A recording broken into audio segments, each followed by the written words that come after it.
a próxima música.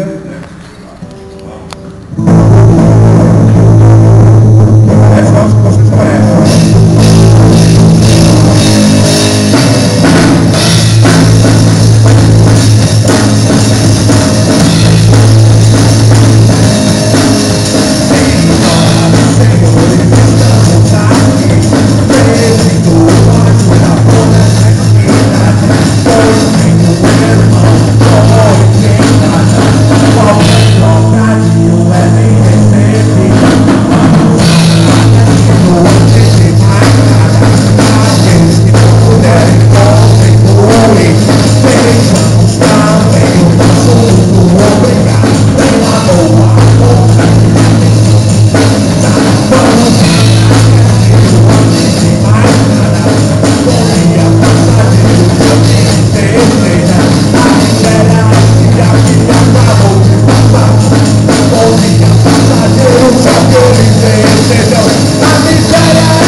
Bom, o trechinho aqui foi o Rapa, Miséria S.A., banda carioca, conhecida por suas letras de forte impacto social.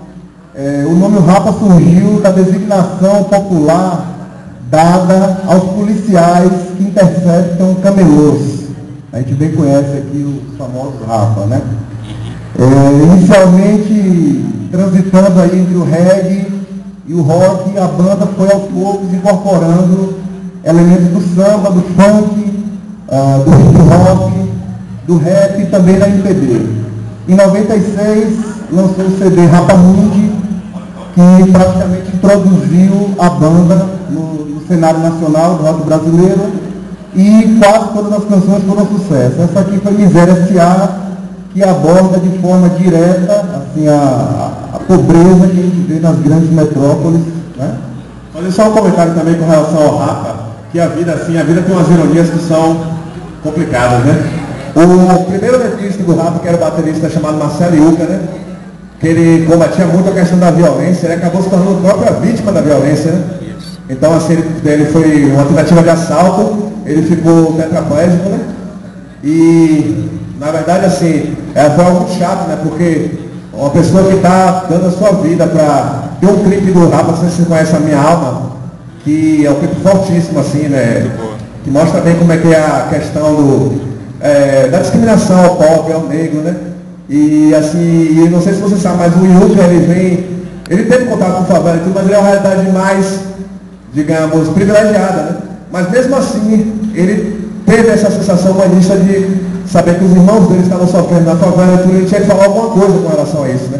Inclusive, tanto que quando ele saiu do Rapa, o Rapa perdeu muito dessa questão social. Alguns colegas falam, o Rapa virou banda de axé, né? Porque não estava, mas as letras não tinham mais aquela profundidade social, também porque ele tinha qualidade para fazer isso, né? Então, assim, foi muito chato, assim, quando ocorreu, mas, assim, a história do Rapa continua, então, assim, eles não vão parar por causa disso, inclusive já estão cogitando a volta do Yuka, então, é interessante porque tem essa coisa, a vida vai e volta, né? E as coisas vão funcionando.